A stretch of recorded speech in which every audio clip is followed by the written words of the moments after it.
Walang silbi. Anong ginagawa mo rito? Bakit kaya si President Ye ay nagpakasal sa kanya? Balita ko, palamunin lang siya. Tingnan niyo po kung gaano siya kadungis. Yung tungkol sa, uminom na lang tayo tapos umuwi na. Inuutusan mo ba ako? Hindi naman sa ganoon. Birthday ko ngayon. Huwag mong sirain ang araw ko. Birthday? Naku po, bakit ko nakalimutan iyon? Hoy, matagal ko nang nabalitaan na may mabuting asawa, si President Ye. Halika rito, siya ang nagluluto at naglalaba araw-araw.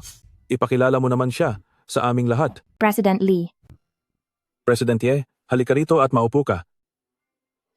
President Lee, anong ibibigay mo kay President Ye na regalo para sa birthday niya? Ipakita mo na nang makita naming lahat. Wala ito. Kuwintas lang naman ito na. Nagkakahalaga ng $200,000. $200,000? Talagang galante si President Lee. Hoy, Jiang Feng, bilang kaniyang asawa, anong regalo ang binigay mo? Oo nga naman, ilabas mo na yan para makita naming lahat. Pasensya na, pupunta lang akong banyo. Hahaha, tumakas siya. Halatang wala siyang pambili ng regalo. Lagot na ako nito, kailangan ko ng tumakas. Tapos na ang iyong pagsasanay. Simula ngayong araw, si Zhang Feng na ang mamumuno sa Night Gate, libo-libong tagasunod ang magsisilbi sa kaniya, at trilyong halaga ng pondo ang maaari niyang gamitin. 5 taon na rin. Halos makalimutan ko na ang tungkol sa pagsusulit na ito. Ginoo, kayo po ba iyan? Salamat at tumawag na rin kayo sa wakas? Huwag ka nang madaldal. Ibigay mo na sa akin ang pinakamahal na kwintas ng matanda. Opo. Ginoo, Halika kayo, batiin natin muli ang may kaarawan ng happy birthday. Bakit bumalik ka na naman? President Ye, huwag ka nang magalit. Siguradong ang asawa mo ay may dalang regalo. Oo nga, haha. Naghanda rin ako ng isang kwintas. Aba, ang isang iyan ay baka galing lang sa tabi-tabi. Haha, sa tingin ko nga. Ang hawak ko ay ang natatanging Heart of the Ocean na nagkakahalaga ng mahigit $70 milyong. Kung hindi kayo naniniwala, hayaang si Elder Yang ang sumuri para malaman nyo. Sige, pagbabasihan natin ang magiging resulta ni Elder Yang. Kung sino man ang matalo sa atin, mamimigay ng $50,000 na balato. Masyadong boring iyan? Dagdagan natin ng 2 ikot na nakahubad. Pustahan ba? Sige, deal. Bakit naman ako matatakot sa isang hamak na lalaking nakitira lang? Elder Yang, pakitingnan po.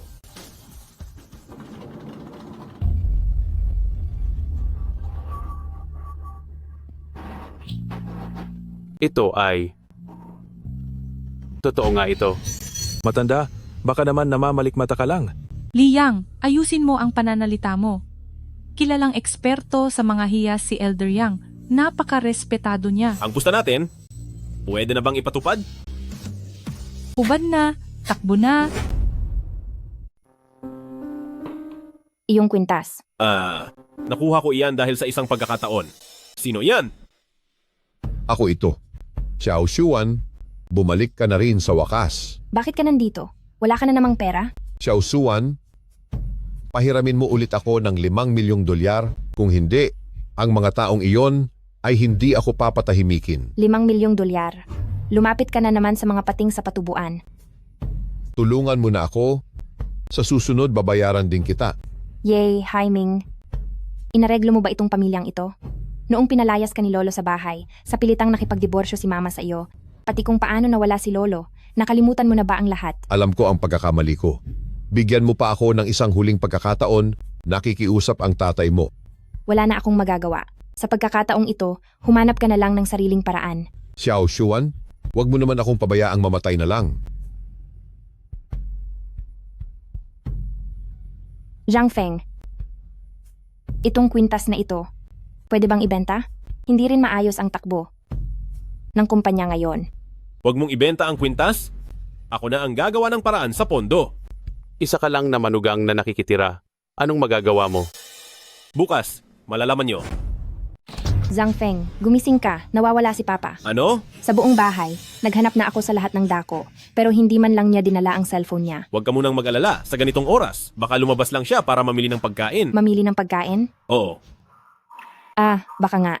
O siya, ano ba ang gusto mong kainin? Ipagluluto kita. Huwag mo na akong alalahanin, doon na lang ako kakain sa kumpanya. Sige, maglipat ka sa account ni Ye Qingxuan ng $20 milyong. At ihanda mo rin ako ng $5 milyong na cash. masusunod po, boss. Yay! Qingxuan, 5 taon na pero hindi mo pa rin ako hinahayaang mahawakan ka ngayong tapos na ang pagbabawal. Tingnan natin kung paano kita makukuha. Nagmamakaawa ako sa inyo. Pakawalan nyo na ako. Lolo Ye. Ang may utang ay dapat magbayad, normal lang yon. Sige, parusahan pa siya. Tigil! Sino ka namang walang hiya ka? Huwag kang makialam, layas. Turuan niyo siya ng leksyon. Ikaw, sino ka ba talaga? Magkano ba ang utang niya sa inyo? 5 milyong dolyar. Narito ang 5 milyong dolyar na cash. Kunin niyo ang pera at maglaho na kayo.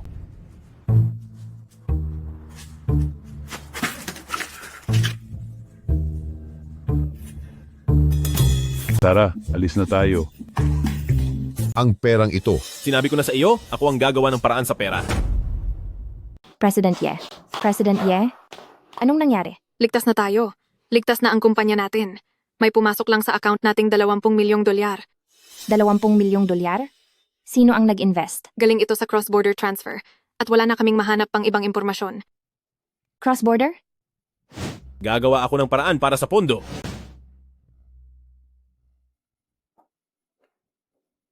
Talaga bang gawa ito ng lalaking iyon? Bakit nitong mga nakaraang araw, para siyang naging ibang tao?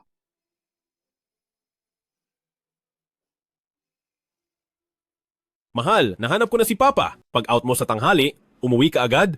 Pagluluto kita ng masarap. Sige, naintindihan ko. Ye Haiming, 5 milyong dolyar ang nandito. Bilisan mo at ayusin mo na ang kalokohan mo. Ito na ang huling beses na tutulungan kita. Wag na. Nagbigay na ang manugang ko. Ano? Hay, wala lang iyon. Huwag kang mag-alala, magbabagong buhay na si Papa at hindi ko nahahawakan uli ang mga bagay na iyon.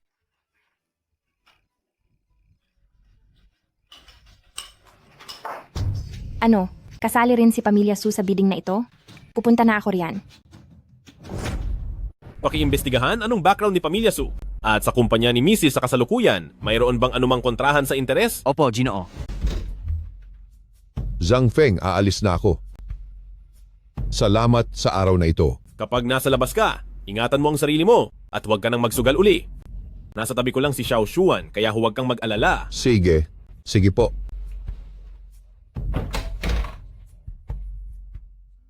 Ginoo, nalaman ko na. Ang pamilya Su ay sa lungsod ng Tang na pinuno ng 4 na malalaking pamilya. At sa kumpanya ni Mrs. ay wala namang kontrahan sa interes. Ang nakatalagang tagapamahala ng proyektong ito ay si Li. Liang, bakit ikaw? Ako na ngayon ang department, tagapamahala ng Su Group at ang tagapamahala ng proyektong ito. Dapat mong malaman, ang maliit mong kumpanya ay hinding-hindi uubra laban sa Pamilya Su. Sinasabi ko na nga ba na ikaw ang gumagawa ng gulo sa pagitan nito? Huwag mo namang sabihin ng ganyan. Ang proyektong ito ay pwede kong ibigay sa iyo. Ang bait mo naman.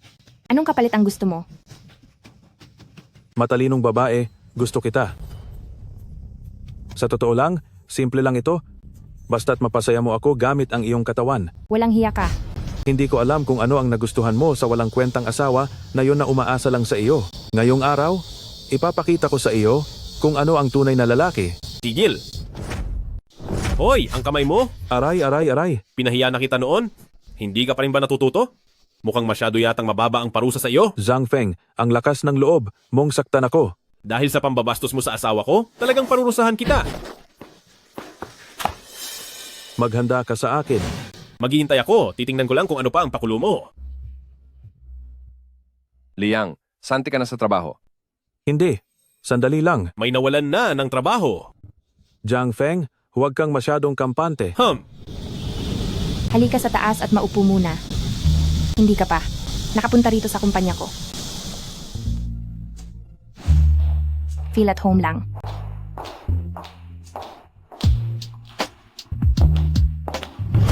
Po?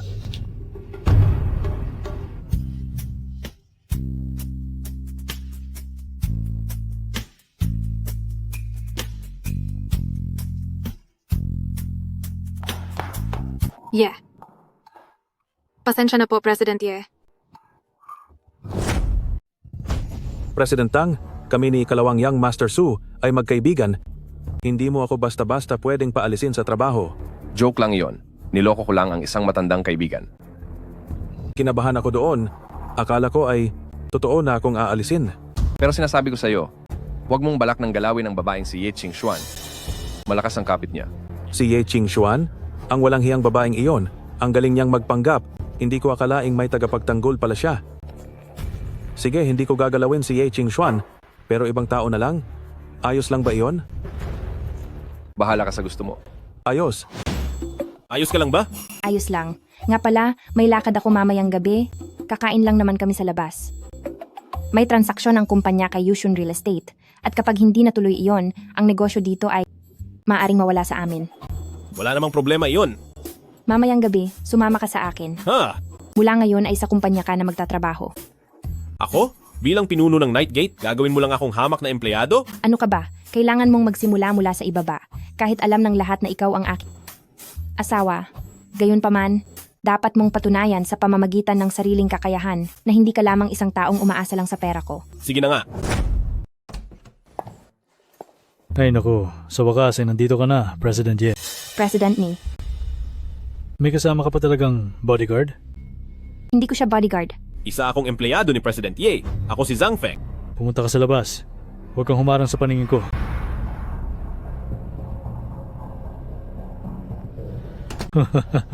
President Ye, ilang araw lang tayong hindi nagkita. Lalo ka pang gumanda. Nagbibiro po kayo, President Ye.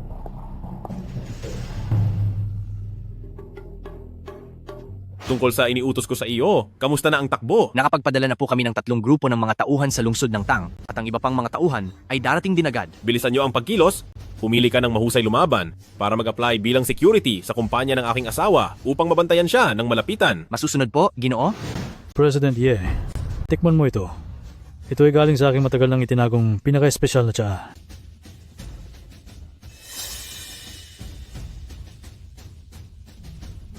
Napakabango nito. At ang tamis ng huling malasap, masarap na tsaa. Gaya nga ng sabi nila, ang magandang babae parang tsaa. President Ye, hayaan mong tikman kita ng husto. Huwag, ayoko. Magandang dilag. Sa bawat sigaw mo, lalo lang akong hindi nakakapagpigil. Napakadumi ng paraan mo, napakamapanlin lang. Bata, nakalimutan ko nandito ko pa pala. Ito ang pambayad mo sa sasakyan, makaalis ka na. Ah, ang kamay ko. President Ye, isasama ko siya? Alice? Saan ka pupunta? Harangan niyo siya. Sa VIP room sa 2nd floor. Papuntahin niyo lahat ng mga tao rito. Bata, sinaktan mo ang mga tauhan ko, kaya hindi ka na makakalis ngayon. Tingnan mo ang lokasyon ko. Pumunta ka rito at asikasuhin mo ito. Masyado kong mayabang bata. Dito sa lungsod ng Tang, walang kahit sino naglakas loob na banggain ng isang Nikon. Nikon, Anong gagawin mo? bukas, pumunta ka sa opisina at humingi ka ng paumanhin kay Ye Qingxuan.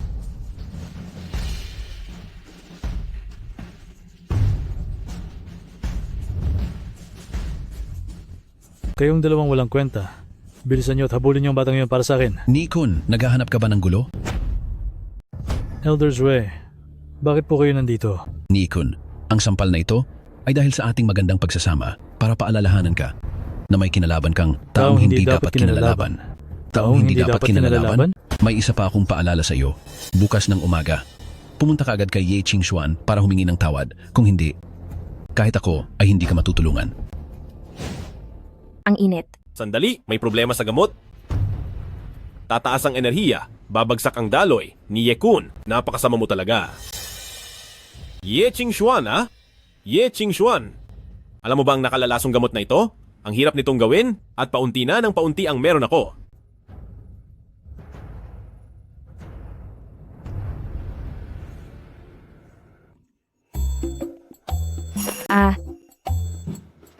Magandang umaga. Kagabi, ano ba talaga ang nangyari? Ang mga damit ko, sino ang naghubad nito? Kagabi, ang lalaking si Nie, binigyan kanya ng masamang gamot na naging sanhi ng sobrang pag-init ng katawan mo, kaya dinala kita sa banyo para palamigin ka.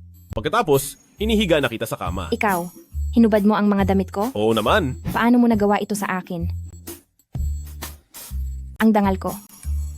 Asawa mo ako, at ang dangal mo ay para sa akin lang, kaya okay lang iyon. Isang araw pa lang, pero 2 beses na akong naisahan. Napakalas-malas. Ang baho mo, Zhang Feng.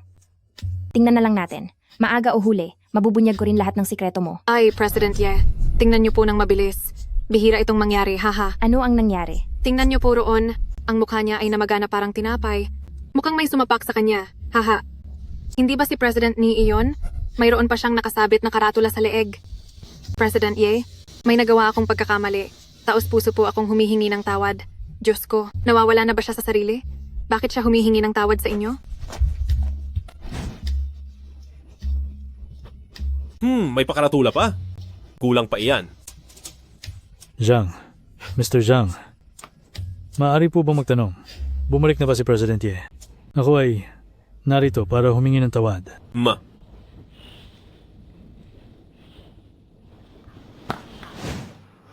President Ye, Yushin Real Estate, ang lahat ng susunod na proyekto ay ibibigay na sa kumpanya nyo. Ituring nyo na itong Pambayad ko sa aking pagkakamali. pagkakamali. Ilang proyekto lang iyan. Inaakala mo bang namamalimos ako? Zhang, Mr. Zhang, wala naman po akong ginawang masama kay Miss Ye. At heto na ako, naparusahan na, hindi ba? Hindi ba maaari na? Pakawalan niyo na ako? Patawarin niyo na ako. Kagabi, pasan-pasan ko si President Ye para maghanap ng magpapagaling sa kanya at gumasta ako ng malaking halaga. Zhang Feng, hindi ba't parang sobra na yan? President Ye, hindi mo ba gustong malaman kung bakit namamaga ang mukha ni President Ni? Nadapandasa lang po ako. Ay, hindi. Naipit po sa pinto. President Ni, kahapon para gamutin ang lason ni President Ye, gumasta ako ng 10 milyong dolyar bago siya gumaling. Ano? Oo. Magbabayad ako. Ay, hindi. Ibig kong sabihin, kami ni President Ye, magbabayad ng gastusing medikal na 10 milyong dolyar. President Ye? Balak ilipat ni President Ni ang lahat ng proyekto ng kumpanya nila sa kumpanya natin, bukod pa sa pagbabayad sa iyo ng bayad sa pagpapagamot. Nasa sa iyo kung kontento ka na rito. President Ye, pakiusap. Alang-alang na lang po sa pamamaga ng mukha ko. Pumayag na po kayo. President Ni, dahil nakikita ko ang iyong katapatan, ay sige, kahit medyo labag sa loob ko ay papayag na ako. Haha, mabuti naman.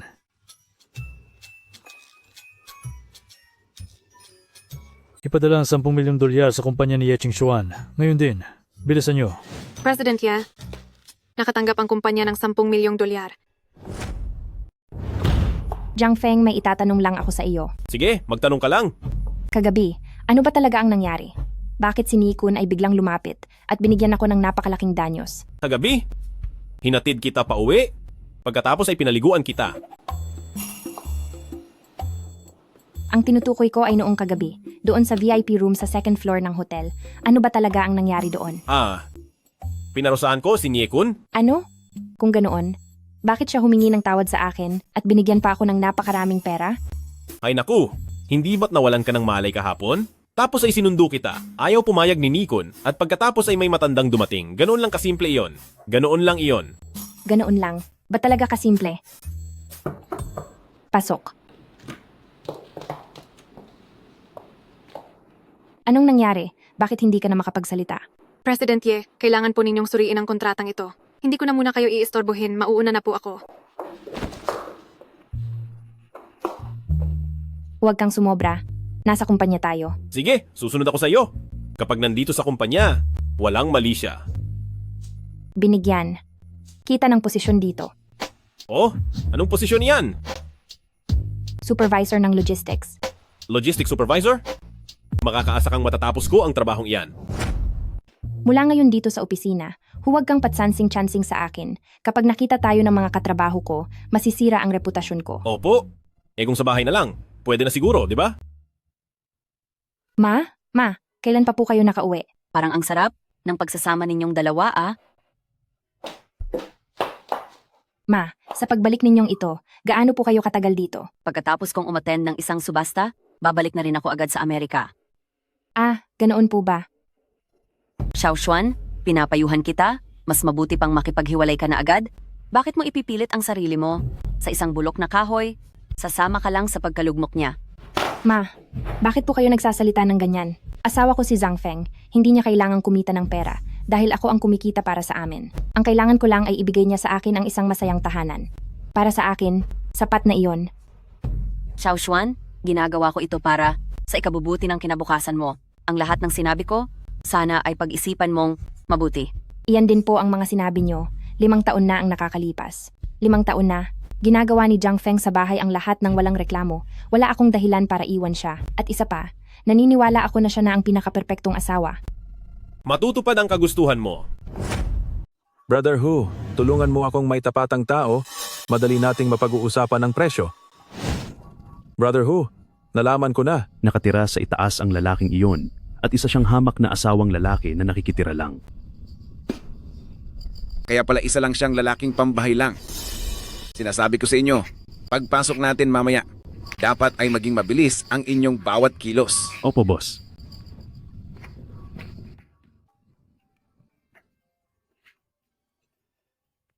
May magnanakaw? Ang lakas ng loob nyo, maging magnanakaw dito sa mismong bahay ko? Hindi po ako magnanakaw. Hindi po ako magnanakaw. Bakit ikaw iyan? Oh, akala ko kung sino na. Bumalik ka ba para masaktan uli? Aray, sir, wag po. Magsalita ka, sinong nag-utos sa iyo? Si Liang. Binigyan niya ako ng 50,000 dolyar para turuan ka ng leksyon. Hanapin si Liang at turuan niyo siya ng leksyon. Boss, o hindi po, amo. Ituring niyo na lang po akong parang hangin. Pakawalan niyo na po ako. Sa susunod, ayaw ko nang makita pa ang pagmumukha mo. Layas. Opo, aalis na po.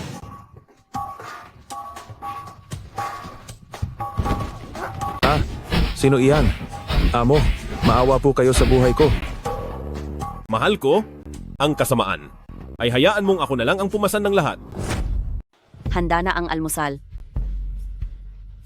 Ang isang lalaki, maaaring walang talento, pero hindi dapat walang emosyonal na katalinuhan. Kahit isang salita, hindi mo man lang masabi? Walang talento, walang pakiramdam, at wala pang paninindigan. Ang anak ko, bakit ang malas niya? Para mapunta lang sa lalaking tulad mo.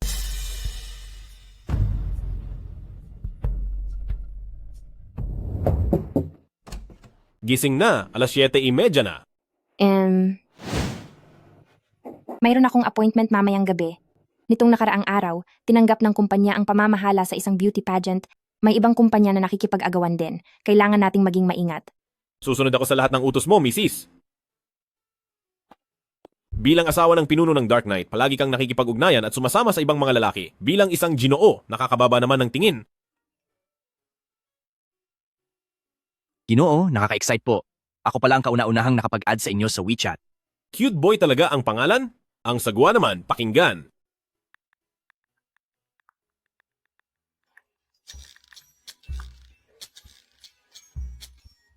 Huwag kayong mag-alala, Ginoo. Napakadaling bagay niyan. Ikalawang nakakatandang anak na lalaki, tungkol sa sitwasyon ni Liang, kumusta na ito? Maraming beses siyang sinuntok sa mukha. Ang tindi ng ginawa sa kanya, baka masira ang mukha niya. Ikalawang nakakatandang anak na lalaki, may hinala ako, na ang nangyari kay Liang ay may kinalaman sa babaeng nagngangalang Ye Qingxuan. Sino? Si Ye Qingxuan at ang asawa niyang si Jiang Feng. Ang Ye Qingxuan na ito? Malakas ba ang kanyang background? Sabi ng mga kaibigan ko, napaka-impluensyado niya. Pero nung nagtanong ako kung sino talaga siya, ayaw nilang sabihin, kaya hindi rin ako masyadong sigurado. Sige, President Tang. Pakiusap na tulungan mo akong kontakin ang Ye Qingxuan na ito. At sabihin sa kanya, iniimbitahan siya ng pangalawang master ng pamilya Su na mag-dinner. Nako, ikalawang nakakatandang anak na lalaki, hindi ko kakilala ang Ye Qingxuan na iyan. Kaya wala akong paraan para makontak siya. Haha. Sige, ako na lang ang gagawa ng paraan para makontak siya.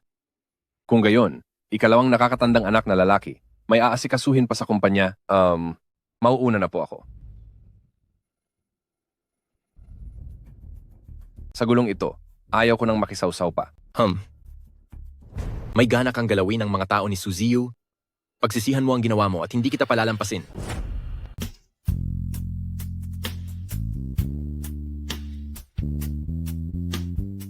Sandali. Ang driver at ang bodyguard ay doon kumain sa kabilang restaurant. Isa akong empleyado ng Maple Leaf Company. Pumunta ako rito para dumalo sa party. Galing sa Maple Leaf Company, ang proyekto ay naibigay na sa Great Red Earth Company, kaya maaari ka nang umalis. Manager Wang? May problema po ba? Secretary Zhao, mukhang ang taong ito ay isa lamang driver, kaya pinapapunta ko siya sa kabilang restaurant para kumain. Manager Wang? Ang taong ito ay hindi lang basta isang driver. Siya ay empleyado ng boss ng Maple Leaf Company. At syempre, kaibigan din siya ng aming sariling boss. Mr. Jiang, dito po kayo. Mr. Jiang, ang taong iyon ay ang aming boss na si Sir Xu Mingyi. Wang Hongji, kailangan mo ba talagang makipag-agawan ng negosyo sa akin? President Ye, hindi naman sa ganoon. Bakit? Ikaw lang ba ang pwedeng kumita at hindi ako pwedeng kumita? Ang proyektong ito ay kukunin ko talaga. President Wang, magkapareho lang ang kakayahan ng ating dalawang kumpanya. Kaya ang proyektong ito, hindi pa sigurado kung sino ang makakakuha. Oh, President Ye, gusto mo bang pustahan tayo? Kung sino ang matatalo ay gagawa ng isang pabor para sa nanalo. Ano, payag ka ba? Ha ha ha. President Ye, siya po anong pinakamanang investor sa proyektong ito, si Xue Mingyi Boss Xue. Sayang naman, napakaliit lang ng kumpanya natin. Hindi man lang tayo makakalapit sa kaniya. President Ye, gusto niyo po bang subukan ko? Lily, disenteng kumpanya tayo. Hindi natin kailangang gumamit ng maduming paraan. Huwag kayong mag-alala. Sandali. President Xue, ako po ang galing sa Maple Leaf Company. Maganda ang naging pag-uusap natin. Maraming salamat po sa tulong nyo. Ayos lang. Pupuntahan ko si President Xue. Masyado nang huli para humabol. Tingin ko ay wala ng silbiyan. Ikaw, Huwag mong kalilimutan ang ating pustahan na dapat mo akong halikan. Pagkatapos ay magsasama tayo. Ha ha ha. Lakasan mo ang loob na pag-interesa ng asawa ko. Humanda ka. Sinong nangahas makipag-away dito? Ang mga tao mula sa Maple Leaf Company ay masyado nang mayayabang. Manager Wang, hindi po sa ganoon. Siya po ay... Hindi mo na kailangang magpaliwanag. Halika rito. Kunin niyo ang batang ito at itapon sa labas. Hinto. Ay, President Xue. Tungkol dito, nais ko pong ipagtanggol ang lalaking ito. Ang nakahigaryang yan ay nang maliit ng asawa ng iba kaya't nararapat lang sa kanya na maparusahan. Haha, may punto ang sinabi ni Kasamahan, tama ang ginawa mo. Ang asawa ay dapat talagang protektahan. Hindi mo hahayaang saktan sila kahit kaunti man lang.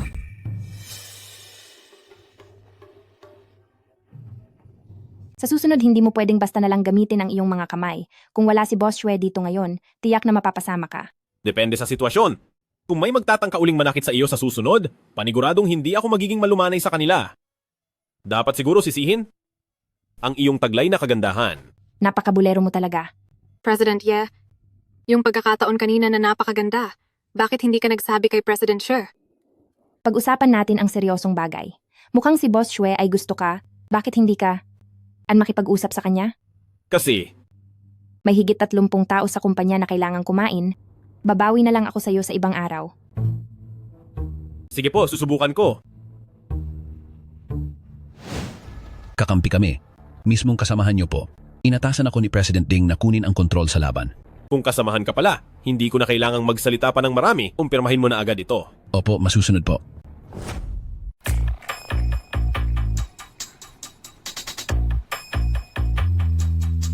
Para sa iyo si Boss Xue ay wala lang kwenta, di ba?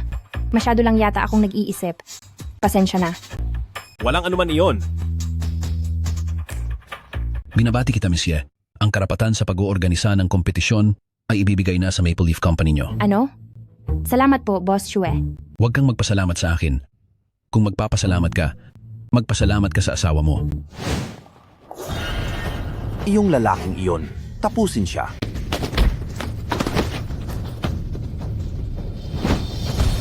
Nakikiusap ako. Sa susunod na bago ka lumaban, siguraduhin mong maghanap ka ng marunong talaga, okay? Kapag naglakas loob ka, uli nasaktan ng asawa ko. Parurusahan kita ng husto. Hindi na po. Hindi na ako uulit. Ang lupit niyo po, madam. Tara na. Someone named Wang? Ano man ang sinabi ng amo ko sa iyo, siguro naman ay malinaw na sa iyo iyon? Opo, malinaw na po. Binigyan ka lang ng leksyon ng amo ko dahil may halaga ka pa. Itong 10,000 dolyar na ito ay pambayad mo sa pagpapagamot. Saan ba kayo pumunta ngayong araw? Sa kumpanya kasi. Mayroon kaming okasyon, kaya isinama ko si Zhang Feng para samahan ako. Ako ang tumatayong ina rito, pero hindi pa ako nakapaghapunan. Wala na bang nagmamalasakit sa akin? Ipagluluto ko na po kayo ngayon. Ma, hindi na po kayo bata. Kung gutom kayo, maaari naman kayong humanap ng makakain, di ba? Bakit kailangan niyo pang istorbohin si Zhang Feng? Uy, bakit ka pumasok dito? Tutulungan lang kita sa paghuhugas ng gulay. Tama ba ang nakikita ko? Ang isang tao na mula bata ay hindi nakatapak sa kusina, ay pumasok na rito ngayon para lang tulungan ang isang lalaki. Aray, Hayaan mo na, ako na lang. Mas mabilis akong kumilos kung mag-isa lang.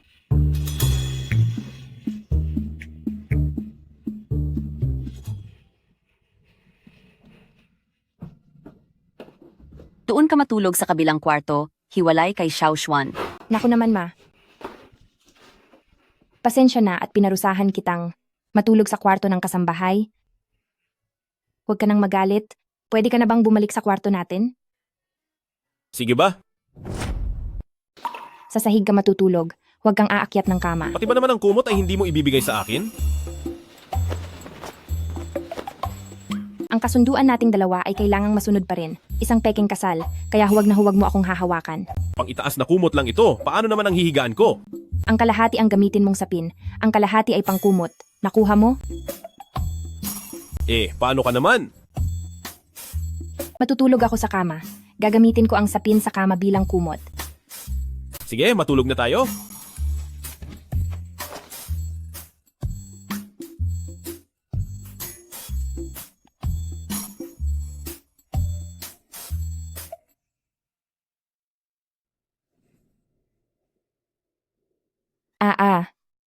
Ang aga-aga pa, bakit ka ba sumisigaw? Hayaan mo muna akong matulog. Anong nangyayari, Xiao Xuan? Ma, inaaway po ako ni Zhang Feng. Inaaway mo si Xiao Xuan? Ma, kaming mag-asawa po ay wala namang ganung away na nangyayari. Xiao Xuan, sa taong ito ay 27 taong gulang ka na at sa susunod na taon ay itinuturing ka ng tumatanda para manganak. Kung sa tingin mo ay hindi nararapat para sa iyo si Zhang Feng, makipagdiborsyo ka na agad. Ang mama na ang maghahanap ng mas mabuting lalaki para sa iyo. Zhang Fenghoy. President Ye, binigyan niyo ako ng karangalan sa pagbisita. Ginawa ninyong maliwanag itong simple kong bahay. Hoy, Zhang Feng. May malaking problema. Sandali, huwag ka muna magsalita. Nanalo na ako, pwede ka nang magsalita. Alam mo ba ang tungkol sa pamilya Su? Ang ikalawang young master ng pamilya nila ay iniimbitahan tayong maghapunan. Ano kaya ang balak niya sa atin? Baka naman, ang ikalawang young master ng pamilya Su ay may gusto sa'yo at gusto niyang paalisin akong asawa mo para maangkin ka niya. Seryoso ako. Pupunta ba tayo o hindi? Siyempre, pupunta tayo. Hindi ka ba? Natatakot? Bakit naman ako matatakot? Dahil lang ba sa ang katunggali natin ay ang mayamang ikalawang young master? Si President Ye talaga, makinig ka sa akin. Mayaman ka na rin ngayon. At may sariling pera, dapat siguro ay kumuha ka ng bodyguard o kahit isang security guard man lang. Sige, kakausapin ko ang HR tungkol diyan. Mag-apply ka bilang security guard? Oo, tama. Si Zhang Feng ba ang nagpapunta sa iyo? Sino si Zhang Feng? Sige, walang problema. Pwede ka nang pumasok bukas. Yung security guard, naka-hire na ako. Isang magandang babae. Gusto mo ba? Oh, kung gusto mo, ayos lang. Siya ay para sa iyo, di ba? Huwag kang papasok sa kwarto ko mamayang gabi. Hay naku! Talagang nagpadala pa sila ng magandang babae rito. Walang hiya, pahamak ito sa akin. Ang pintuan. Manahimik ka! Kilala mo ba si Zhang Feng? Hindi po. Anong kalokohan ito? Bakit isang babae ang pinadala? Sinasadya mo ba ito? Panginoon, hindi po ganoon yun. Ito po ay espesyal na sinanay ng matandang pinuno. Sabi niya ay inihanda raw para sa inyo. Paalisin mo na siya agad. Hindi po pwede. Masyadong mataas ang posisyon niya. Pangalawa lang po siya sa inyo. Kaya wala po akong karapatan na utusan siya. Kaya ako na ang magpapaalis sa kanya? Utos po iyan ng matandang pinuno. Hindi niyo po ba susundin? Magpalit na lang ng iba. Ayos na ba? Ang utos po ng matandang pinuno. Hay! Ang matandang yon. Ano pang mga utos niya? Bilisan mo at linawin mo na sa akin ang lahat. Base po sa alam ko, bago umalis ang matandang pinuno, inutusan niya itong pumunta sa tabi niyo agad upang maging tagapangalaga niyo. Kung mayroon man pong iba pang huling bilin, siya lang po ang nakakaalam. Hay, tama na, nakakainis na ito. Anong ginagawa mo rito? Sa kumpanya. Dito sa pwesto mo ang may pinakamaraming bakante. Kaya inayos ko na si Ching Yu ay magtatrabaho na rito. Hindi ba dapat ang mga security guard ay nagbabantay sa main gate? Sinabi ni President Ye na dapat sa iisang opisina lang kayo. Wala rin akong magagawa. Pupuntahan ko si President Ye. Mahal, ang bagay na ito, totoong wala akong kinalaman dito. Talagang kahit konti ay wala akong alam. Hindi mo ako asawa at wala akong pakialam kung humanap ka ng ibang babae. Hayaan mo na, ngayong nandito na siya, hayaan mo na lang siyang manatili para na rin sa proteksyon mo. Walang hiya kang Zhang Feng, hindi mo sinasabi sa akin kung sino ka ba talaga at kung gaano karami ang lihim mo. Huwag mong asahang mapapatawad kita. Hump! Nagbibigay pugay si Qingyu sa pinuno. Yung matanda, ano pa ang huling utos niya? Bilisan mo at sabihin mo na, huwag ka nang maglihim pa rito. Ang dating pinuno ay mayroon ng huling bilin, pero sa ngayon, hindi pa ito ang tamang panahon. Hinding-hindi ko ito pwedeng sabihin sa'yo. Anong tamang panahon? Mahal, maghanda ka na, pupunta tayo sa piging. Isang patibong na piging at natutuwa ka pang pumunta. May pagkain naman, bakit hindi ako pupunta? Ang kalaban natin ay si ikalawang nakababatang Panginoon ng Pamilya Su at ang Pamilya Su sa lungsod ng Tang ang nangunguna sa 4 na dakilang pamilya. Napakalakas ng impluensya nila. Kung ako ang mapahamak, maliligtas mo ako. Pero kung ikaw ang mapahamak, sino ang magliligtas sa iyo? Hindi. Hindi ako mapapahamak. Ikaw. Tayo na, ayaw ko kasing nalalate. Ikalawang Young Master. Narito na si Ye Qingxuan. Aba, dalawang magandang dilag. Swerte ko naman ngayong araw. Hahaha. Ikalawang Young Master Su. Ako si Ye Qingxuan. Bakit mo kami pinapunta rito? Anong bakit? Miss Ye, ginawa mo sa tauhan ko sa Suziyu na masaktan ng malubha? Talagang hindi mo ako nireto sa harap ko. Siguradong may pagkakamali lang rito dahil wala naman akong ginawang masama.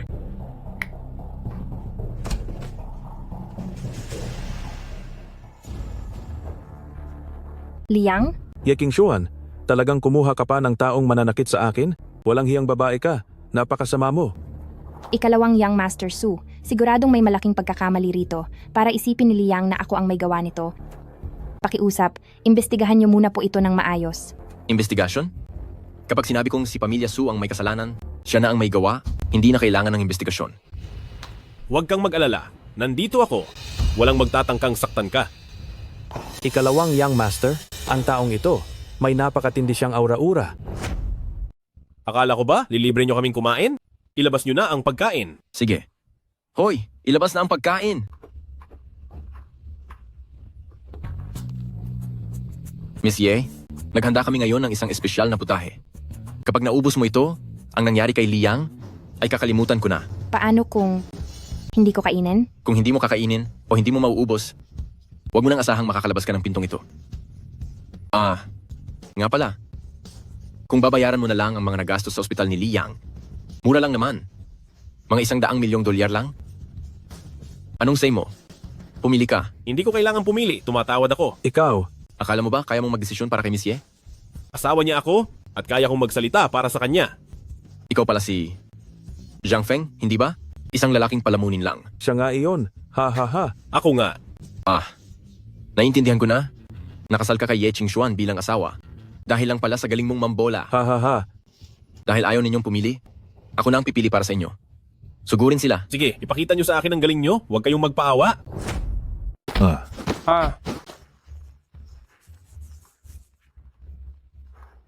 Ikalawang Young Master, umalis na lang tayo. Gusto mong umalis? Kumain ka muna bago yan. Hindi ako kakain. Mas mabuti pang mawala na lang ako kaysa kumain.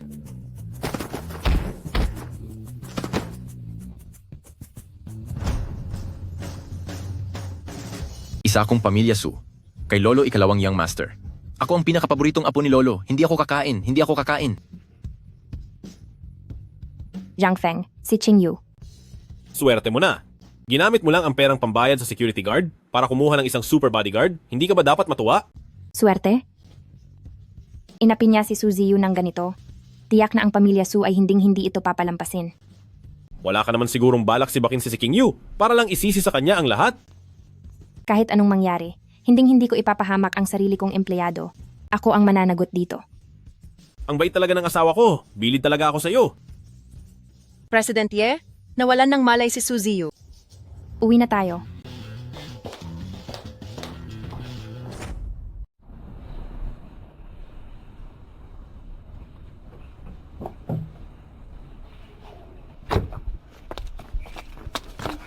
Gusto mo na naman bang magsamantala? Malapit na tayo sa bahay. Gusto mo bang mahalata ni Mama ang sitwasyon para pilitin tayong maghiwalay at pagkatapos ay ipapakilala kanya agad sa bagong lalaki?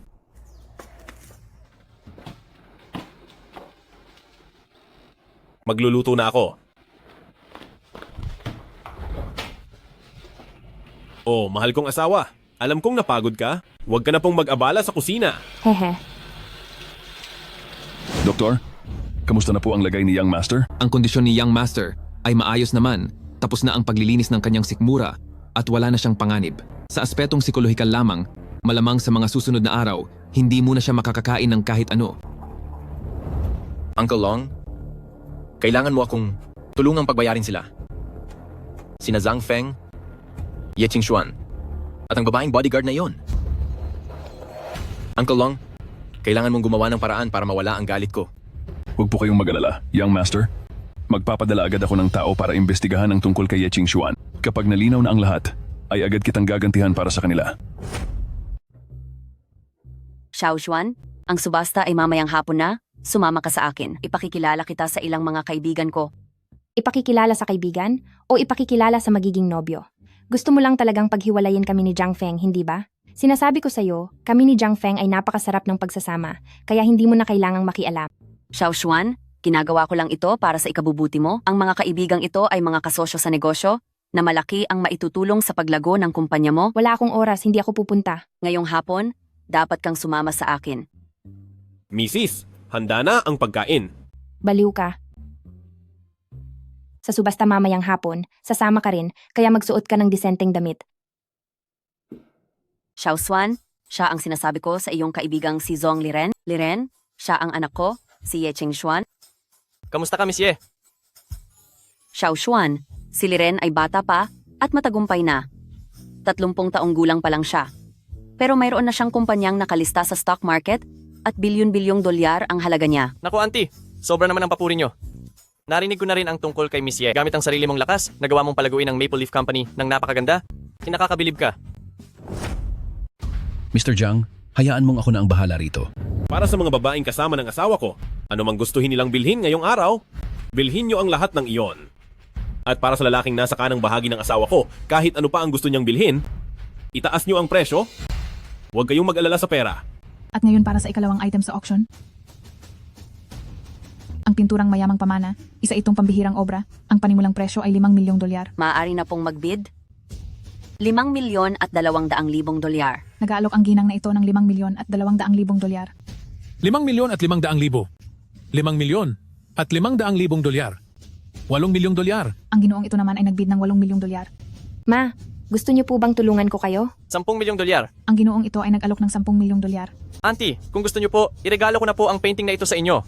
Tungkol naman sa regalo ni Zhongren, maluwalhati ko itong tatanggapin. Xiao Xuan, magpasalamat ka na sa kaniya. At doon naman sa ginoong iyon, magkano po ang iaalok nyo? 15 milyong dolyar. 15 milyong dolyar. 20 milyong dolyar. 20 milyong dolyar. 30 milyong dolyar. 35 milyong dolyar. 60 milyong dolyar. 60 milyon para sa unang pagkakataon. 60 milyon para sa ikalawang pagkakataon. 60 milyon para sa huling pagkakataon. Sold.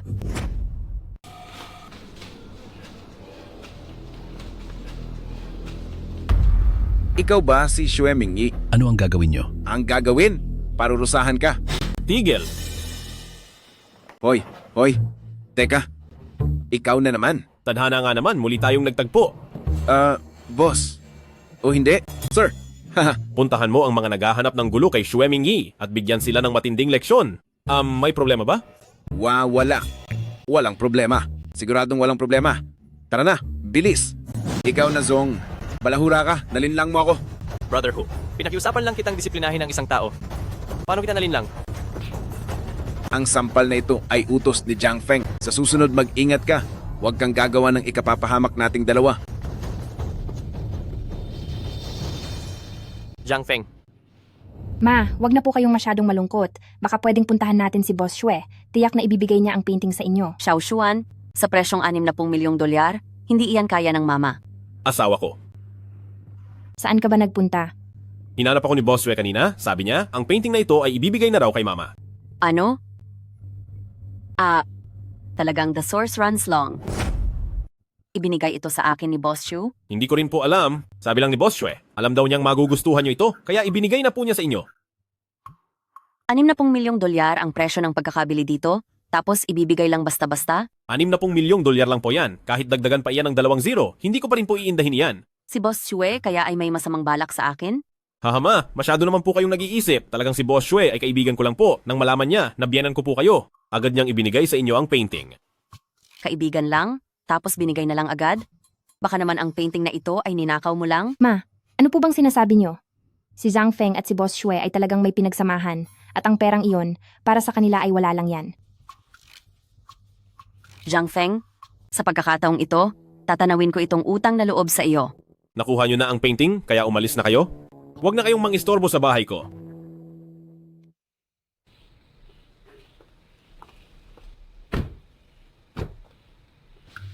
Ikaw, hindi ka uuwi? Nirentahan ko ang katapat na Villa number 9. Magkano ba ang sweldo mo? 3,000. Ang sweldo mo ay 3,000 lang sa isang buwan, pero nakakuha ka ng sariling villa. Hindi ba parang masyadong imposible iyon? Kaya wala na akong pera, makikikain na lang ako sa inyo. Pagsabihan mo nga siya. Gusto mo pa ba na ipagluto kita para makakain? Umalis ka na nga. Wow! Ito ay isang orihinal na gawa ni Tang Bohu na The 100 Birds Paying Homage to the Phoenix. Sinasabi ko na nga ba, isang painting sa loob ng painting, di ba, Laoyang?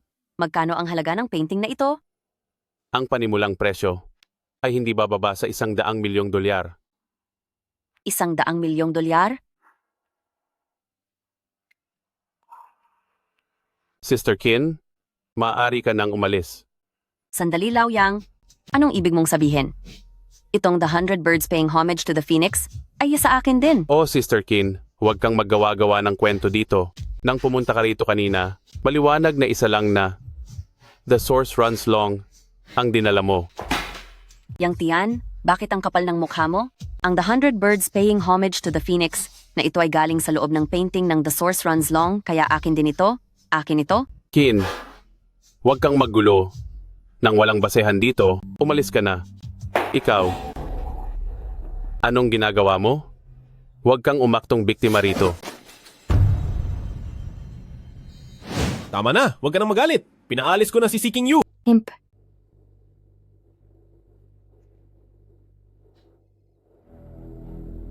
Ano? Pupunta na ako agad diyan. Anong nangyari? Dinala si Mama sa ospital. Sabi ng doktor ay nagkaroon siya ng brain hemorrhage. Kailangan na nating pumunta doon.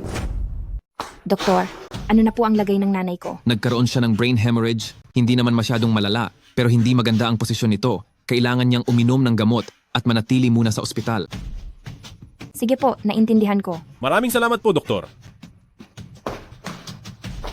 Ma, Xiao Xuan, ang painting ni Mama ay mali. Ang painting na bigay sa akin ni Zhang Feng, nakuha nila sa akin sa pamamagitan ng panloloko. Ma, huwag kang mag-alala. Sabihin mo sa akin, sinong kumuha ng painting mo? Yang Tian,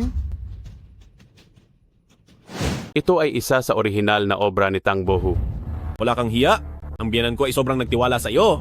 Humingi siya ng tulong para mabuksan ang painting na iyon, pero nakuha mo pang angkinin ang lahat para sa iyong sarili. Zhang Feng, ikaw. Dahil sa galit kaya na-aksidente at nagkasakit ang biyanan ko, ang sampal na ito ay para sa kanya. Kung ayaw mong masaktan, Ibigay mo na sa akin ang painting. Ilabas mo na yan ngayon din, bago pa ako mawalan ng pasensya sa iyo.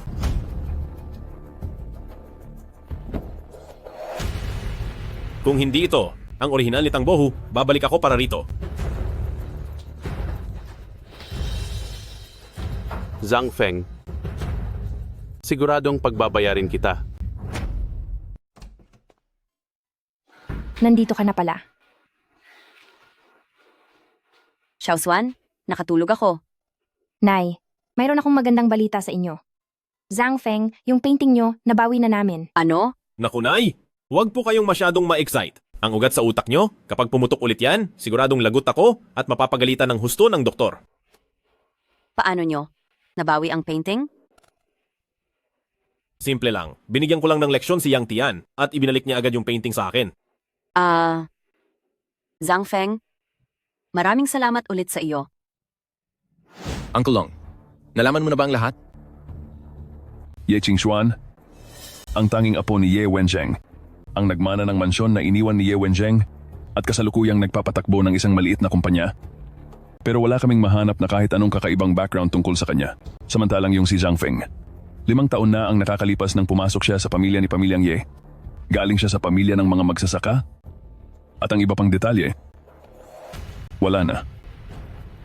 At tungkol naman kay si Qingyu, ang iba pang detalye, wala rin. Itong si Zhang Feng at si Qingyu, ano ba talaga ang pinagmulan nila? Wala talaga kaming mahanap na kahit ano. Wala kaming makuhang impormasyon. Ibig bang sabihin nito ay sila Zhang Feng at si Qingyu ay mayroong pinagmulang napakahiwaga? Kaya naman pala ganoon na lamang ang lakas ng loob nila. Kung hindi ako nagkakamali sa aking hinala, ang Zhang Feng na iyon ay maaaring tagapagmana ng isang malaking pamilya, habang ang si Qingyu naman ay ang kanyang personal na guwardiya. Kung tama po ang inyong sinabi, na ang Zhang Feng ay isang lehitimong anak ng isang angkan, bakit kailangan niyang maging manugang lang na naninirahan sa asawa? Hindi ito makatuwiran. Mukhang ang hindi lohikal, ngunit ang Zhang Feng ay kayang mag-utos kay si Qingyu, kaya iyon ang naging batayan ng aking hinuha. Kung totoong ganoon nga po ang sitwasyon, siguradong makapangyarihan ang background ni Zhang Feng. Uncle Long, tayo ba sa pamilya Su ay may kakayahang tapatan sila? Sa loob ng buong lungsod ng Tang, walang nangangahas na bumangga sa pamilya Su. Huwag kang mag-alala, Young Master, kahit pa kung sino mang. Anak ng makapangyarihang pamilya ang Zhang Feng na iyan, dahil naglakas loob siyang kalabanin ka. Kailangan niyang harapin ang galit ng pamilya Su. Uncle Long, ano po ang sunod nating dapat gawin? Ang bantay ni Zhang Feng ay may pambihirang lakas sa pakikipaglaban. Malinaw na isa siyang dalubhasa sa martial arts. Kami sa pamilya Su ay marami ring mandirigma at hindi sila kakaunti. Magpapadala ako ng mga tauhan upang ang Zhang Feng, Ye Qingxuan, pati na ang kanyang guwardiya ay sama-samang dakpin para ipaubaya kay Young Master ang pagpaparusa sa kanila. Mahusay, Uncle Long. Asikasuhin mo na po ito agad dahil hindi na ako makapaghintay. Nay, kalalabas nyo lang ng ospital, kaya kailangan nyo ng maraming pahinga. O sige. Kuya, ang lahat ng surveillance ay sira na. Napakagaling. Kuya, may 3 tao sa loob ng villa. Ang babaeng bantay ni Zhang Feng ay nakatira sa tapat na villa. Ang bantay ni Zhang Feng, napakahusay makipaglaban, isa siyang tunay na mandirigma. Unahin natin siyang tapusin. Opo. Tara. Sinira nyo ang pinto, magbayad kayo para dito. Sino iyan? Ako si Zhang Feng. Ikaw ba talaga si Zhang Feng? Sugod. Isang hamak na mandirigma, napakahina namang lumaban. Sino ba talaga kayo? Ayaw nyo bang magsalita? Magsalita na kayo. Hindi ako pwedeng magsalita dahil kapag nalaman nila, madadamay pati ang asawa at anak ko. Sa lagay na iyan, wala ka nang magagawa pa. Kapag hindi ka nagsalita, sa tingin mo ba ay maililigtas mo pa ang iyong pamilya? Sumagot ka sa mga tanong ko at palalayain kita. Bibigyan kita ng pagkakataong isama ang pamilya mo. Paano mo masisiguro yan? Hindi mo kailangan ng sigurado ko dahil wala kang ibang mapagpipilian. Sige, magsasalita na ako. Ang misyong ito ay galing kay Uncle Long. Pinapapunta kami para dalhin kayo sa pamilya Su at ibigay kay Ziyu. Ganti pala ang pakay nila. Sige, maaari ka nang umalis. Talagang pinapalaya mo na ako? Kung hindi ka pa aalis, gusto mo bang parusahan kita gaya ng mga kasama mo? Ginoo, bakit noong ikaw na ang nagtanong, ay inamin niya ang lahat? Noong ako ang nagtanong, ayaw niya talagang magsalita. Ang pag-uusisa ay tungkol lamang sa pagpapakita ng lakas at pagpapahina ng loob. Puwersa ang ginamit mo sa kanya, habang ako naman ay kinuha ang tiwala niya. Kaya naman ay sinabi na niya ang lahat. Dapat ba nating tapusin na ang pamilya Su? Huwag muna. Kung kikilos tayo agad laban sa pamilya Su, magkakagulo ng husto. Baka isipin ng iba na ang Night Gate ay abusado sa kapangyarihan. Kung ganoon, hintayin na lang nating mapahamak ang pamilya Su sa sarili nilang gawa hanggang sa magkaroon tayo ng sapat na dahilan para harapin sila ng formal.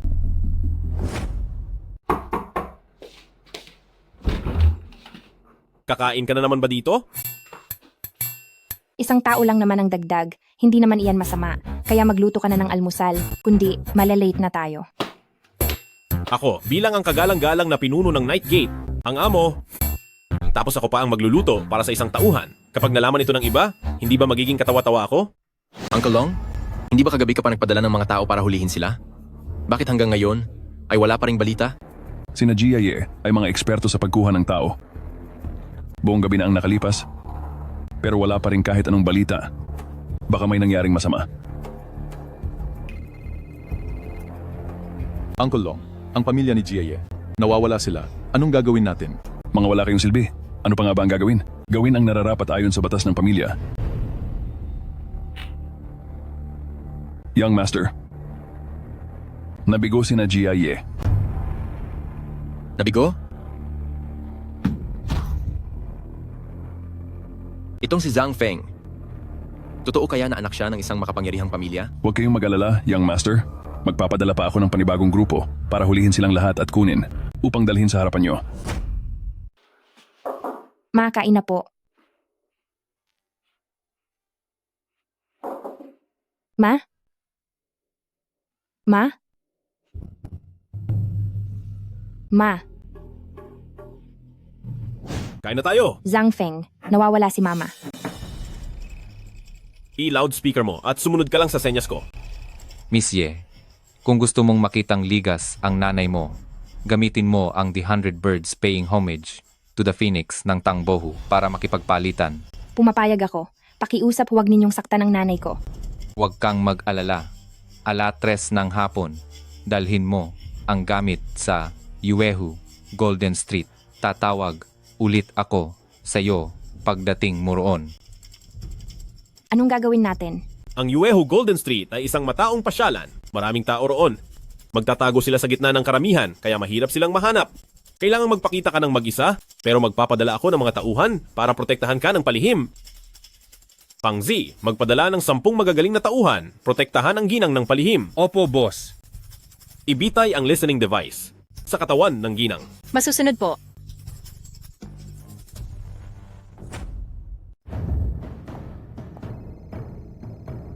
Miss Ye, nasa oras ka. Bibigyan kita ng 15 minuto. Pumunta ka sa silangang bahagi ng lungsod sa Shunlida Factory. Tandaan mo, mag-isa ka lang dapat. Walang hiya. Zhang Feng, ano na ang gagawin natin? Pumunta tayo sa Shunlida Factory. Baba ng sasakyan.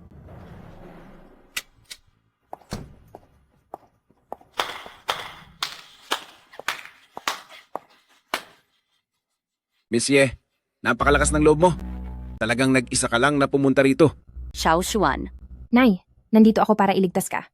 bitawan niyo ako, kayong mga masasamang tao. Dala ko na ang painting, pakawalan niyo ang nanay ko.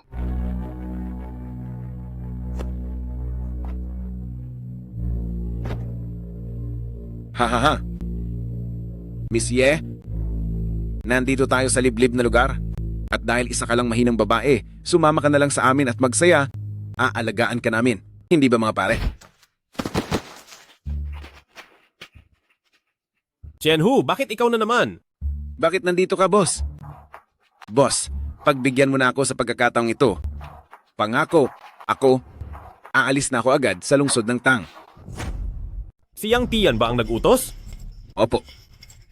Talagang naimpluwensyahan lang ako ni Yang Tian. Napakabuti niyo pong tao. Huwag niyo na po akong patulan na isang maliit na tao. Ma, mauna na tayo. Anong gagawin mo? Huwag kang lalapit. Hindi ako pumapatol sa babae. Kaya huwag mo akong pilitin. Bibigyan kita ng marka bilang maliit na parusa. Pag uwi mo sa bahay nyo, tiyak na may kukuha sa iyo. Kung susunod ka sa amin, may mapapala ka. Pero kapag sumuway ka, Susunod ako. Siguradong susunod ako. Yang Tian, Sino kayo?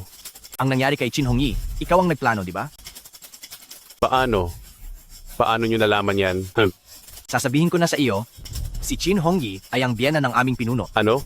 Si Zhang Feng ba? Siya ang aming amo. Aray? Ang suntok na ito ay babala para sa iyo. Ito ang parusa.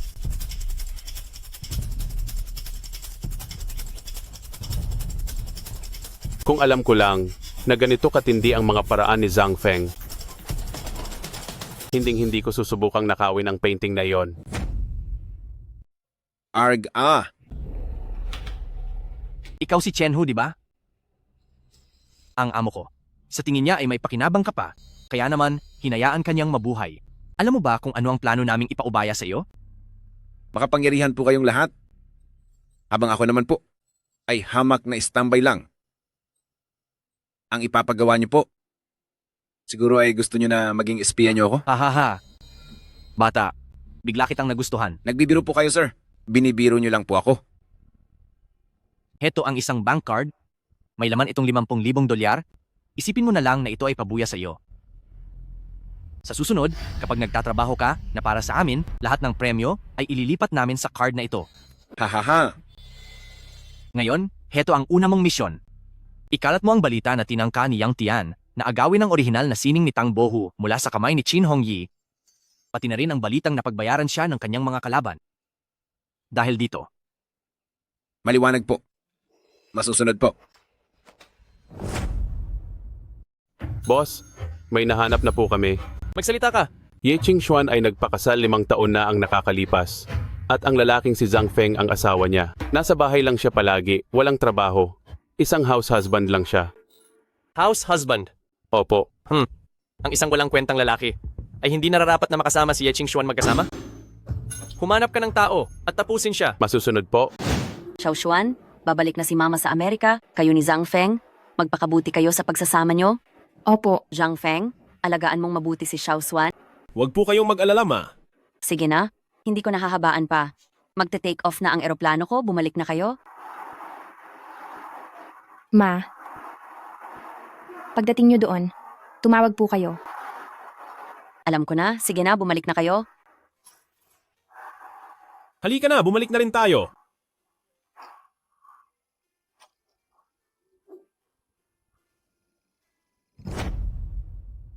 Miss Ye, noong huling pagkakataong nagkita tayo, medyo nagmamadali tayo noon kaya hindi natin napag-usapan ang pakikipagtulungan sa trabaho. Kung libre ka ngayong gabi, maaari ba tayong mag-usap? President Zong, kayo po ang magsabi ng oras. Pupunta kami ng asawa kong si Zhang Feng doon. Sige, alas 7 ngayong gabi. Maghihintay ako sa Yelay Xiang restaurant sa inyo. Mahal, bakit mo siya pinayagan? Nako, namomroblema nga ako kung saan tayo kakain mamayang gabi. Tamang-tama na mapagbayad natin siya sa isang bonggang hapunan. Miss Ye, nandiyan na ba kayo? President Zong, kami po ay nandito na sa baba. Sige. Nakahanda na ba ang mga tao? Sabihan silang kumilos na. At tandaan nyo para sa Zhang Feng na iyan, huwag kayong magpapakita ng awa. Opo, boss. Bata, iwan mo rito ang lahat ng pera mo at hindi kita sasaktan. Para naman sa babaeng ito, napakaganda niya. Mga pare, mukhang sinusuwerte tayo ngayon. Hahaha. Huwag kang mag-alala. Nandito ako. 3 hamak na kinal na tao lang sila. Hoy bata, sinong tinatawag mong hamak? Mga pare, sugurin nyo. Yeah. Mahal, tara na. Tara, magpapakitang gilas tayo sa kanila. Hahaha. Magandang araw po sa iyo, President Zong. Miss Ye. Kayong dalawa. Maayos na ba kayo? Ayos lang kami, walang anumang problema. Oh, pabababa pa naman sana ako para sunduin kayo. Halika kayo, pasok po kayo.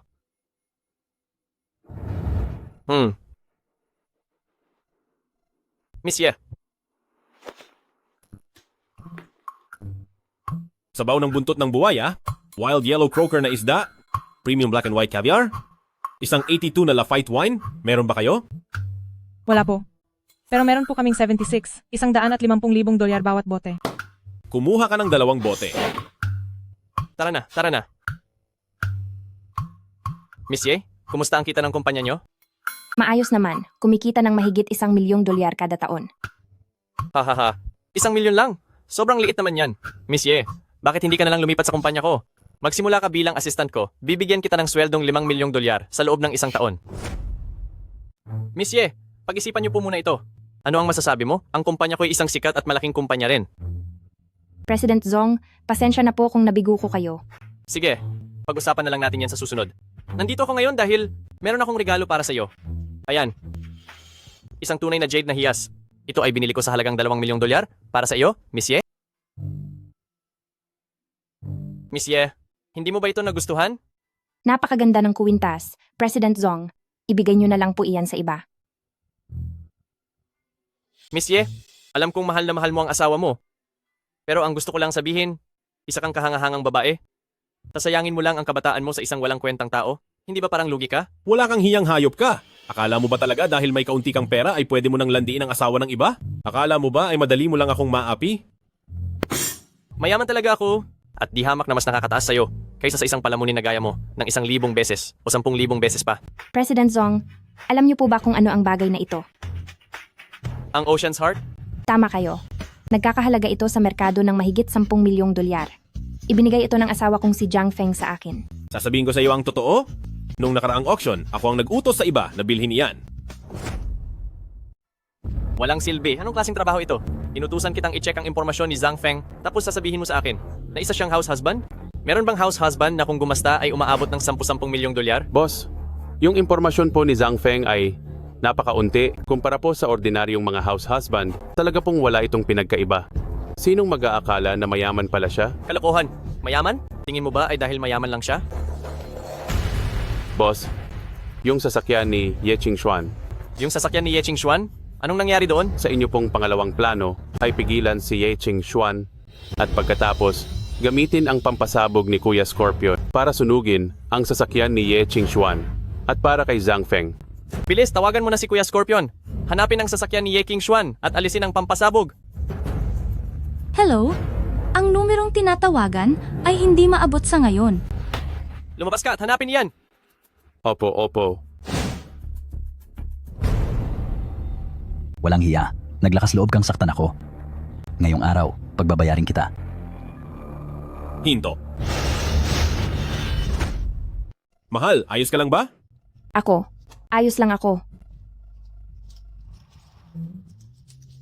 Naku, napaaga ang pagsabog.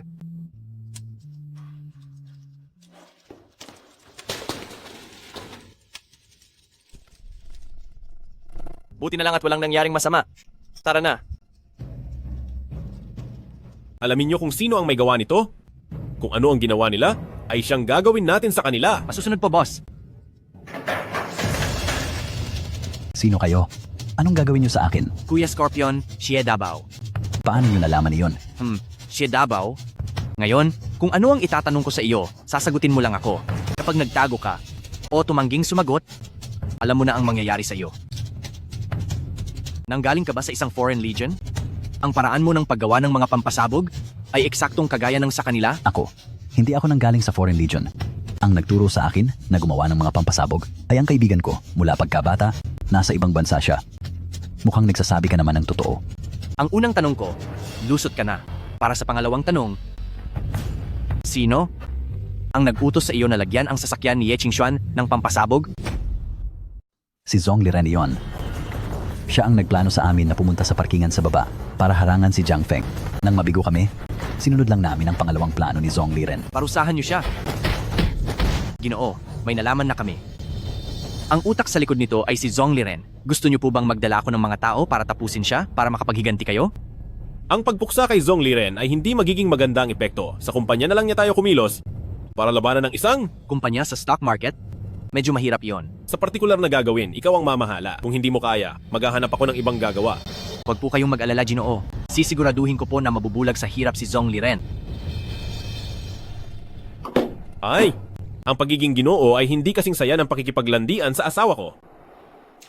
Zhang Feng. Oh, bakit asawa ko? Naku, may seryoso akong sasabihin. Umayos ka naman. Dahil sa dami ng binigay mong gamit, wala na akong mapaglagyan. Tulungan mo akong mag-isip ng paraan. Mahal, natatandaan ko na walang laman sa ilalim ng kama mo, di ba? Pwede mo itong ilagay doon. Masyadong maraming mahahalagang gamit. Paano kung may pumasok na masamang tao sa bahay? Anong gagawin natin? Sige mahal, ilagay mo na lang doon sa basement storage natin, ligtas doon. Ang daling sabihin para sa iyo. Hindi mo panghihinayangan kapag nawala. Pero ako, manghihinayang ako. Mahal, mahalaga ba sa iyo ang mga regalong ibinibigay ko? Sige na. Huwag na natin pag-usapan yan. Pupunta ako sa bangko bukas at uupa ng malaking safe box. Boss, ang stock price ng kumpanya ay nakaranas ng matinding pagbabago ngayong araw at ito ay biglang tumaas.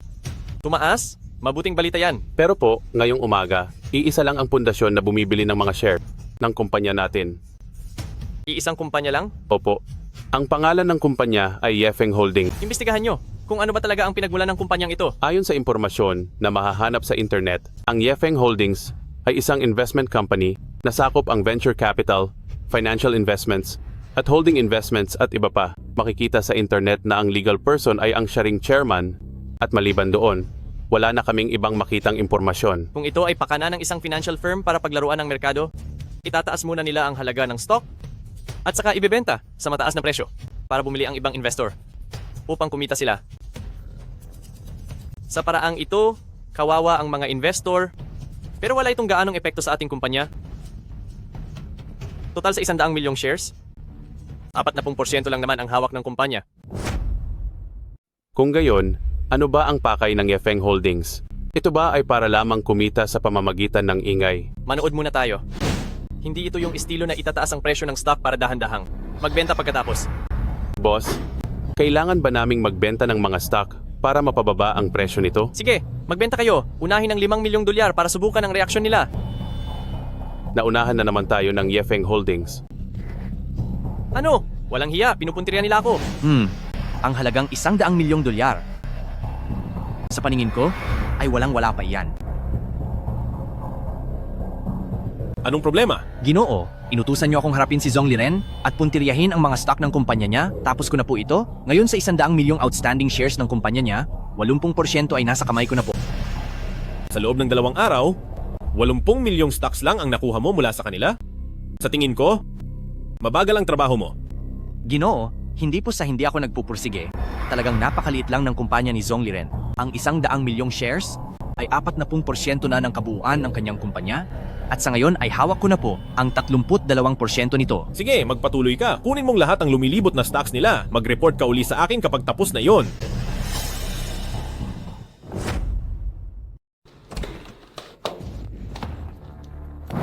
Anong ginagawa mo? Dumaan lang ako. Sa harap ng pinto mo, kaso aksidente akong nadulas. Kaya napunta ako dito sa loob ng kwarto mo. Tadhana nga naman. Anong narinig mo? Alin po, dumaan lang talaga ako. Aalis ka na ba, sir? Kung hindi, bakit ka dumaan sa harap ng pinto ko? Madam, sino ka ba talaga? Bakit bigla kang naging ibang tao? Mula ngayon, wag mo na akong tatawaging, Madam? Opo, naiintindihan ko, madam. Ha? Pasensya na po, sorry po, hindi na po uulit. Kapag sinabi ko ba sa'yo kung sino talaga ako, sasabihin mo ba kay President Ye? Pangako po, hinding-hindi po. Isa akong warrior. Isang tunay na warrior. Kaya pala napakagaling niyo po. Pero bakit po kayo pumayag na maging stay-in na manugang lang? Dahil sa utos ng tatay-tatayan ko, napagkasunduan daw nila ng lolo ni President Ye na ipakasal kami mula pagkabata, hindi ko siya matanggihan. Eh wala po ba kayong nararamdaman? Para kay President Ye?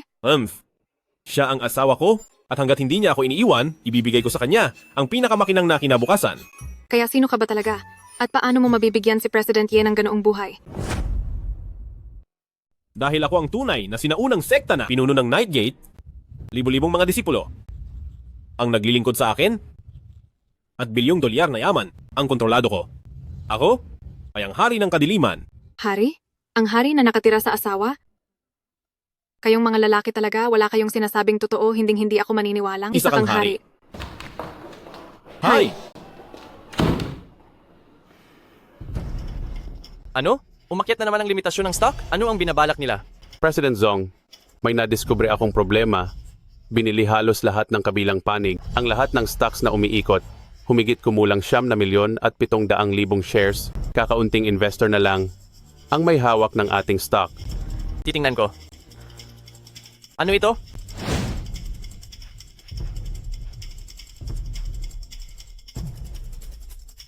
Amo, sa kumpanya ng Zong Liren, ang mga stocks nila ay halos lahat nakuha na natin.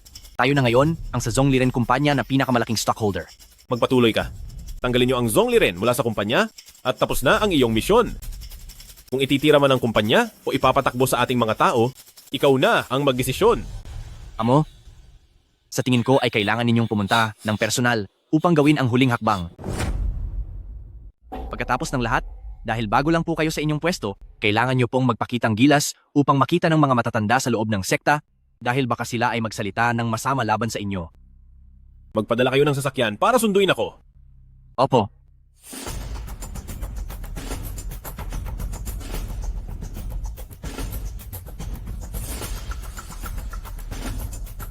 Sabihan si Zhong Liren na ang pinakamalaking shareholder ng kumpanya ay narito na at papuntahin siya agad sa ibaba para sumalubong.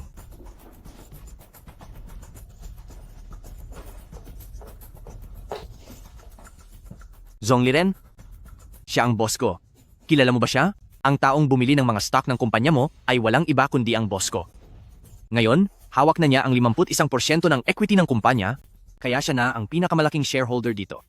Ano pang tinatayo-tayo mo riyan? Halika rito at magbigay galang. Mr. Jiang, tuloy po kayo. Dito po tayo. Sa conference room po tayo mag-usap.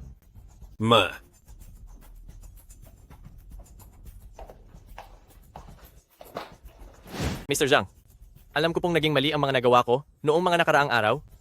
Humihingi po ako ng paumanhin sa inyo.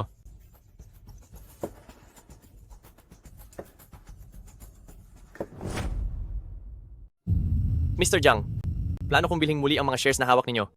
Pakiusap, Mr. Zhang, magbigay po kayo ng presyo. Zhong Liren, sa tingin mo ba talaga ginagawa namin ito para lang kumita ng pera? Subukan mo ngang mag-isip ng maayos. Ang amo ko, noong ibili ang kaniyang asawa ng isang set ng alahas, ay walang alinlangan na gumasta ng 10 milyong dolyar? Tingin mo ba papansinin pa niya ang kakarampot mong pera? Ako? Mr. Zhang? Ako? Handa akong magbayad ng danyos? Handa akong magbayad. Sa kakarampot mong pera, may lakas ka pa ng loob na sabihing magbabayad ka? Zhong Liren? Kamakailan lang, sinunog ang sasakyan ng asawa ko? Nasugatan din ako? Ang lahat ng ito, ikaw ang gumawa, hindi ba? Mr. Zhang, alam kong nagkamali ako. Handa kong ibigay ang lahat ng ari-arian ko kapalit ng aking kalayaan. Hindi naman kita tinatakot para sa pera. Bakit ka ba kinakabahan?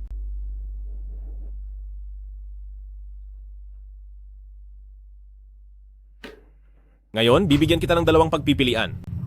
Una, gagamitin ko ang aking mga shares para makapasok sa board of directors mo. Pagkatapos, ay tatanggalin kita sa posisyon mo bilang general manager. Pangalawa, bilhin mo ang aking mga shares ayon sa market price. At palalampasin ko na ang mga nangyari noon. Ako. Piliin ko ang pangalawang opsyon. I-process mo na ang papeles, ikaw na ang bahala rito. President Zhong, ang hawak naming mga stocks ay may kabuang halaga na mahigit sa 1 bilyong dolyar. Hindi ka namin lalamangan? Ipagpalagay nating 1 bilyong dolyar ito. Ano sa tingin mo? Ako ay pumapayag.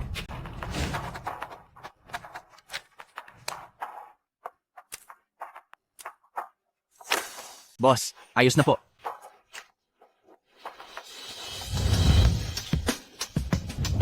President Zhong, magkikita pa tayong muli.